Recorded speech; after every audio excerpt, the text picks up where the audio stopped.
আজকে আমরা সরল সুদ আর চক্রবৃদ্ধি সুদের কিস্তির মানে ইনস্টলমেন্টের কিছু অঙ্ক দেখবো। আর এই অঙ্কগুলো মানে বলবো যে অল গভর্নমেন্ট এক্সামের জন্য ইম্পর্টেন্ট। ঠিক আছে, এটা রেল হোক, এসএসসি হোক, বা আমাদের স্টেট বিসিএস কোনো পরীক্ষা হোক, ঠিক আছে। তো সবগুলোর জন্যই ইম্পর্টেন্ট এই এটা, কারণ এটা অনেক জায়গাতেই খুব দিচ্ছে। আর আমি যেগুলো মানে ছটা না সাতটাই তোমার ম্যাথ আছে, তো ওই ছটা সাতটায় যে ম্যাথ আছে সেগুলো প্রিভিয়াস ইয়ারে আসায় কোশ্চেন তুলেছি। হ্যাঁ, তো করতে তুলেছি সেটা নেওয়া হয়নি। ঠিক আছে, তো জেনে রাখবে মোটামুটি ইম্পর্টেন্ট। আর এইখান থেকেই কোশ্চেন তোমার দেয়, যদি কিস্তির অঙ্ক ইনস্টলমেন্ট অঙ্ক আসে তবে এখান থেকে দেয়। তো আমি প্রথম সরল সুদের যে তোমার ইনস্টলমেন্ট সেটা প্রথম দেখাবো, তারপর চক্রবৃদ্ধি সুদের দেখাবো। ঠিক আছে, তো প্রথমে অঙ্কটা চলে আসে কি বলেছে, বার্ষিক 12% সরল সুদে 4 বছরে 3,658 টাকা ঋণ কোনো বার্ষিক কিস্তিতে পরিশোধ করা হবে। ঠিক আছে, তো এটা কিভাবে করবো দেখো। সরল সুদের ক্ষেত্রে আমরা প্রথম 100 ধরবো, 100। ঠিক আছে, 100 ধরলাম। তো আমাদের 12% আমাদের রেট বলেছে, তো 12% মানে 100 সাথে আমরা 12 যোগ করবো, তাহলে হচ্ছে 112। আমাদের কটা ইনস্টলমেন্ট বলেছে, 4 বছরে মানে 4টে ইনস্টলমেন্ট। তাহলে 100 112 যদি হয় তাহলে 3 নম্বর ক্ষেত্রে 124 হবে, 124 হলো। 4 নম্বর ক্ষেত্রে হলো 34। দিয়ে আমরা এগুলো সব যোগ করবো, যোগ করবো, যোগ করলাম, 7 হলো 472। এই যে 472 বেরোলো, এইটা আমাদের হচ্ছে সুদ আসল বা অ্যামাউন্ট। ঠিক আছে, আর এই যে 100টা, এইটা হচ্ছে আমাদের কিস্তি ইনস্টলমেন্ট। ঠিক আছে, এইটা হচ্ছে আমাদের কিস্তি। আচ্ছা, এরপরে অঙ্কটা আচ্ছা এবারে কি করবো আমরা, পেয়ে গেছি, আমরা বার করতে পারবো। তাহলে এইটা হচ্ছে আমাদের অ্যামাউন্ট 472 টাকা। তাহলে 472টা আমরা সমান করলাম কার সাথে, এটার সাথে সমান হলো। আর যেমন করে করি, তাহলে কি বার করতে বলেছে, কোন কোন কোন বার্ষিক কিস্তিতে পরিশোধ করতে হবে, মানে অ্যানুয়াল ইনস্টলমেন্টে জানতে চাইছি। তাহলে ইনস্টলমেন্ট কত, মানে কিস্তির আমরা দেবো 100 কত, তাহলে 100-র জন্য কত, তাহলে আমরা কেমন করে করি, 3 6 5 8 বাই 472 ইন্টু 100, তাই তো। তবে কাটাকাটি করবো, তাহলে প্রথমটা 4 দিয়ে কাটছি, 4 4 4 4 25। আচ্ছা, এটা 118 দিয়ে যদি এটাকে ডাইরেক্ট ভাগ করি তাহলে এটা 31 হবে। ঠিক আছে, তো আমি আগে করে দেখেছি তাই আমি বললাম একদম। আর 31 25 যদি গুণ করি তাহলে এটা হবে 775। তাহলে এখানে ক্ষেত্রে অপশন ডিটা হয়ে গেল কারেক্ট অ্যান্সার। তো আরো আমরা এক্সাম্পল দেখি, আরো জিনিসটা ক্লিয়ার হয়ে যাবে। ঠিক আছে, তো এখানে বলেছে কি, কোন বার্ষিক কিস্তি 6% সরল সুদে 4 বছরে এত টাকার ঋণ পরিশোধ করা হয়। ঠিক আছে, তো এটাও সেম আমরা করবো, 100 ধরলাম। ঠিক আছে, 100 ধরলাম, 6% বলেছে, তাহলে পরেরটা 106 হবে। এটা 4 বছর বলেছে, তাহলে আমাদেরকে চারটে ইনস্টলমেন্ট করতে হবে। তাহলে এটা আবার 112 হলো। তারপরে কি হলো, 118। তাহলে এটা যোগ করবো আমরা, 436 হলো। তাহলে এটা আমাদের হচ্ছে অ্যামাউন্ট, আর এটা হচ্ছে ইনস্টলমেন্ট কিস্তি, তাই তো। পুরোটা লিখিয়ে দিই, নাহলে পরে ইন্টারেস্ট মনে হবে। এটা ইনস্টলমেন্ট, এটা হচ্ছে অ্যামাউন্ট বা সুদ আসল যেটা বলছে। তো আমরা একদম আর এটা লিখবো না, ডাইরেক্ট এরকম লিখে দেবো যে এটা বা এটা। আর এই তোমার বার করতে বলেছে যে কোন বার্ষিক কিস্তিতে কিস্তিটা জানতে চেয়েছে, মানে ইনস্টলমেন্টে জানতে চেয়েছে, তাহলে ইন্টু 100 করলাম। ঠিক আছে, তো এটা দেখো 6 দিয়ে এটা পুরো কেটে যাচ্ছে, 6 দিয়ে 6। তাহলে 6 কটা শূন্য করে থাকে, 3টে। তাহলে 6,000 আনসার হয়ে যাচ্ছে, তাই না, 6,000। সোজা মানে এটা আমরা জানি না, তা জানলে কত সোজা দেবো, মানে কিছুই নেই। আচ্ছা, এটা কি বলেছে, যদি ঋণটি 6 বছরের মধ্যে 5% বার্ষিক সুদে পরিশোধ করা হয় তাহলে 800 টাকার 6টি সমান কিস্তি কত টাকা। আচ্ছা, 6টা কিস্তি বলেছে। হুম, আহ, আচ্ছা 6টা কিস্তি করি, 100 100 ধরবো। পার্সেন্টেজ 5% ইন্টারেস্ট পড়েছে, তাহলে 105, তাহলে 110, 115, তাই তো, 120, 125 যোগ করবো, এখানে 15 হয়ে গেল, 7, এখানে 6, 675, ঠিক আছে। 650 যদি হয়, এখানে কি বলেছে, যদি এখানে বলেছে যে কত টাকা ঋণ পরিশোধ করতে হবে, তাই তো, তাহলে এখানে তোমার এই যে অ্যামাউন্টটা, এইটা জানতে চেয়েছে, এই ভ্যালু জানতে চেয়েছে, এই ভ্যালু কিন্তু জানতে চাইনি, কারণ ইনস্টলমেন্টটা তো বলে দিয়েছে 800, ঠিক আছে। তাহলে আমরা এরকম সমান করবো যে কিটা না, মানে আমরা এরকম করে লিখছি আর কি, এটা একটা স্টেপ, 100টা 800 হচ্ছে, দিয়ে আমরা যেমন করে লিখি আর কি, ঠিক আছে। যাই হোক, ওই স্টেপটা লিখছি না, ওইটা বুঝতে পারছো। 675 যদি হয়, এটা কাটলে 8 দিয়ে যদি তুমি গুণ করো, তাহলে কত আসবে, 5400, অপশন ডি হয়ে গেল, ঠিক আছে। তো কিছু নাই, মানে কিছু ছিল না এটা। আচ্ছা, এইটা দেখো, কোনো 5 মাসিক পরিশোধের মাধ্যমে 12% বার্ষিক সরল দিয়ে এত বছরে ঋণ পরিশোধ করবে, এটা আহ, এরকম বলে যেত, মানে ইনস্টলমেন্টই পরিশোধ করতে, মানে ইনস্টলমেন্টে করতে হবে আর কি, 5 মান্থলি পেমেন্ট, মানে 5 মাসিক পরিশোধ করতে হবে, ঠিক আছে।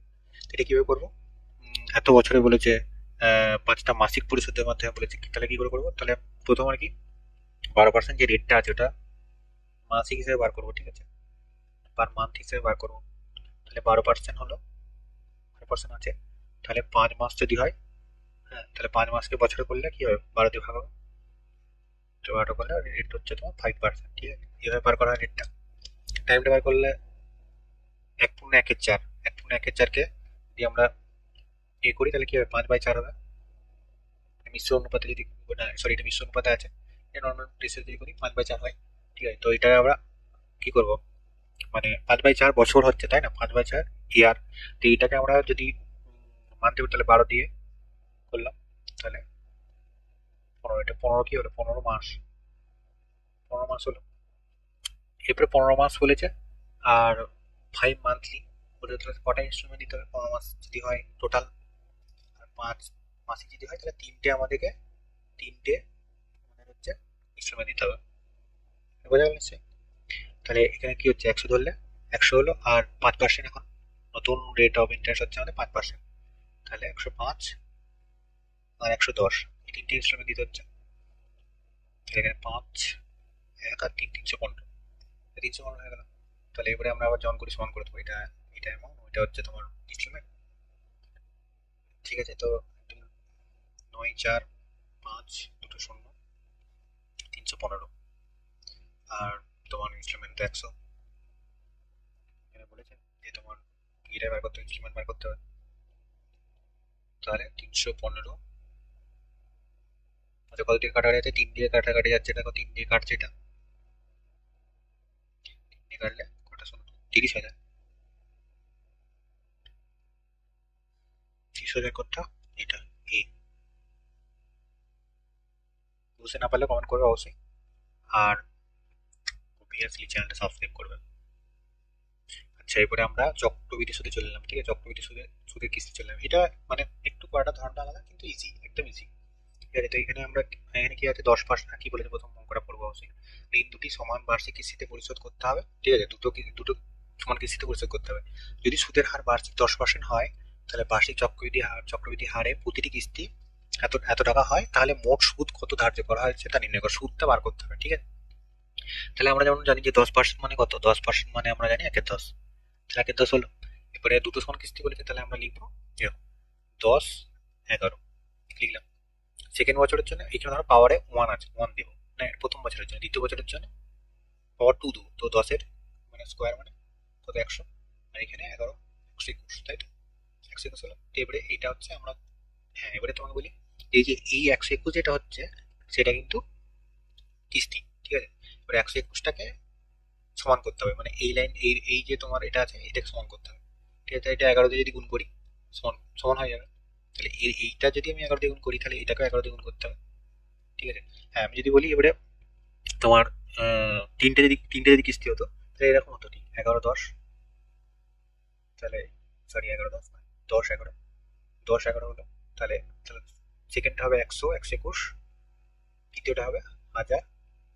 আর 11 কিউব কত হচ্ছে? 11 কিউব হচ্ছে তোমার 1331, 1331। এবারে তোমার করতে হবে কি, যখন তিনটে থাকবে তখন এইটাকে 11 দ্বিগুণ করলে 1331 হবে, আর এইটাকে তখন 121 দ্বিগুণ করতে হবে, তখন এটাকেও 121 দ্বিগুণ করতে হবে, মানে এরকম আর কি। মানে এটাও যেহেতু করেছে তখন এইটাকেও করতে হবে 11 দ্বিগুণ, এইভাবে তখন তিনটে ইনস্টলমেন্টের ক্ষেত্রে তোমার করতে হবে। ঠিক আছে, এটা আমি বলে দিলাম।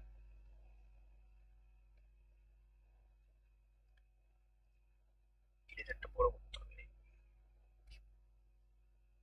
আচ্ছা, তাহলে এবারে আমরা কি করবো, এটা গুণ এরকম ফরম্যাটটা বললাম। এরপরে হচ্ছে এই দুটো যোগ করবো, এখান থেকে বেরোলে কি হচ্ছে 110, আর এখানে 100, তাহলে 110 প্লাস 100 যদি করি কত হচ্ছে 210। হ্যাঁ, এখন একটু মানে আমি যখন করছি একটু আনকমন লাগছে যে কি বলছে রে বাবা, মানে এরকম কি করছে কি বলছে, বুঝতে পেরে যাবে, একদম বুঝতে পেরে যাবে, লাস্ট পর্যন্ত দেখো বুঝতে পেরে যাবে। আর এখানে 11 এবং 121, আর এখানে 121, তাহলে এই দুটো যোগ করলে 121 আর 121 যোগ করলে 242। আর এই 242 যেটা বেরোবে তোমাকে বলি এইটা হচ্ছে অ্যামাউন্ট বেরোবে, আর এইটা হচ্ছে প্রিন্সিপাল। ঠিক আছে, মানে আসল, আর এটা সুদ আসল। ঠিক আছে, আর এই যে তোমার 121, এইটা হচ্ছে তোমার ইনস্টলমেন্ট বা কিস্তি। ঠিক আছে, তাহলে এখানে বলেছে তোমার সুদ বার করতে হবে, সুদ বার করলে এই যে প্রিন্সিপাল, সুদ আসল থেকে আসল বার করলেই আমাদের কি বেরিয়ে যাবে, সুদ বেরিয়ে যাবে না। তাহলে এটা আমাদের বিয়োগ করলে কত হচ্ছে 32, 32টা ইন্টারেস্ট আমাদের। তাহলে এবারে সমান করে দাও, যেমন করে সমান করি এবারে। তাহলে আমাদের কি হচ্ছে 6 8 9 7, এটা তোমার সমান করতে হচ্ছে, এটা কি বলেছে এত কিস্তি, প্রতিটা কিস্তি, তাহলে এটা কিস্তির সাথে সমান হবে, তাহলে এটা সমান হবে 121-এর সাথে ইন্টু 32 হয়ে গেল। এবারে কাটাকাটি করতে হবে, এটা কাটাকাটি, আর এটা আমি তোমাকে বলে দিচ্ছি ডাইরেক্ট 57 দিয়ে কাটবে। ঠিক আছে, 57 দিয়ে এবারে গুণ করলে 57, এটা 824 হবে। তাহলে এখানে অপশন বি। নেক্সট উদাহরণ দেখো, আরো বুঝতে পেরে যাবে তার দিকে।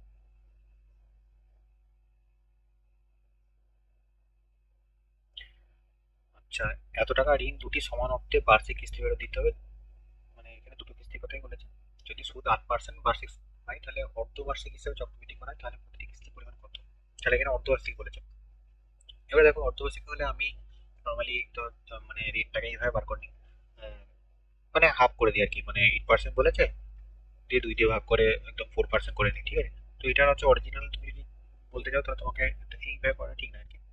তোমাকে করতে হচ্ছে যে এই সময় যে তোমার 8% বলবে। ঠিক আছে, তো দুটো সমানভাবে বলেছে, তো তার মানে দুটো 6 মাস অন্তর অন্তর হবে, তার মানে 6/12 দিয়ে,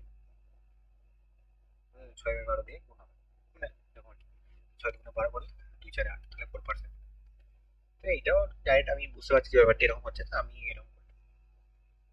কিন্তু আসলে ব্যাপারটা এরকম। ঠিক আছে, তো হ্যাঁ তখন 4% এলো, তাহলে দুটো আমাকে কি করে করবো আমরা, 4% মানে কত, 4% মানে 1/25 করবো, 25 একটা, 26 একটা, 625 একটা, আর 26 স্কোয়ার 676 একটা।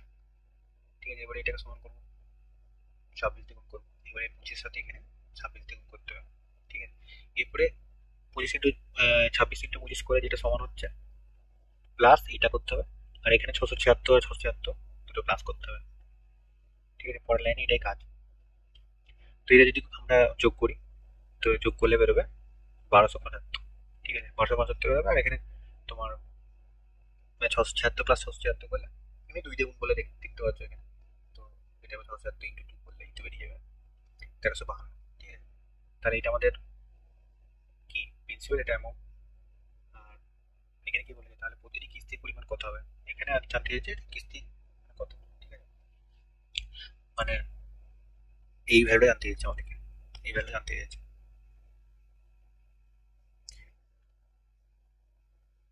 তাই তো, তাহলে আমাদের এখানে এখানে বলে দিয়েছে কি এত টাকা, তার মানে এটা আসলটা বলে দিয়েছে, প্রিন্সিপালটা বলে দিয়েছে। তাহলে এটার সাথে আমরা সমান করবো 975 ইন্টু আমরা বললাম 676। তো কাটাকাটি করতে হবে, 2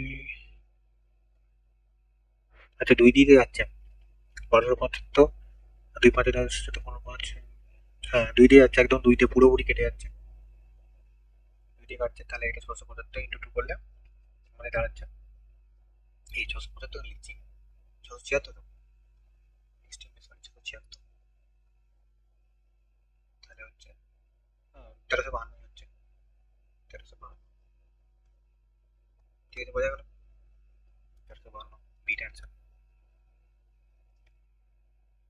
এরপরে লাস্ট অঙ্ক আছে, এটা বলছে কি যে রশিদ বার্ষিক চক্রবৃদ্ধিতে বার্ষিক 10% হারে এত টাকা ধার নিয়েছিলেন, যদি পরিমাণটি দুটি সমান বার্ষিক, আবার দুটোই বলেছে, যাও সুদ বার করতে বলেছে, ঠিক আছে, তো আমাদের 10% বলেছে, 10% মানে তোমার 10 হয়ে গেল, এবারে তুমি করো 10 11 করে, এখানে 100, এখানে হচ্ছে 121, এটাকে সমান করো 11 দিয়ে করলে, এখানে 11 দিয়ে করলে এখানটা হয়ে গেল কি 210, এখানে 210 হবে, আর এখানে হচ্ছে 242 হবে, আর সূত্রটা তুমি জানো 32 বেরোবে, এরকম একটা সেম অঙ্ক বললাম 10% দিয়ে। আর তাহলে এই এত বলে দিই, এতটা প্রিন্সিপালটার সাথে সমান করে দাও, 3 0 2 4 0 সাথে 210, আর সুদ হচ্ছে 32, কাটাকাটি করলে যে তোমার 144 হবে, 144 দিয়ে যাবে, ঠিক আছে, 144 হবে, আর 144 ইন্টু 32 করলে তোমার 6 কতটা চলে যেত, 6, হ্যাঁ 64608 প্রথমে অ্যান্সার হয়ে যাবে, ঠিক আছে, আশা করি বোঝা গেছে সবগুলোই। তো মানে এটা যতক্ষণ পর্যন্ত মানে জানবো না ব্যাপারটা, মনে হয় যে কি না অঙ্ক হবে কি না, কিন্তু খুবই ইজি, মেথডটা খুবই ইজি দেখো, ঠিক আছে, তো এরকম মতো যদি চাও যে প্রবলেম নিয়ে আসি, তো অবশ্যই চ্যানেলটা সাবস্ক্রাইব করবে, সাবস্ক্রাইব করলে অবভিয়াসলি মোটিভেশন বাড়ে।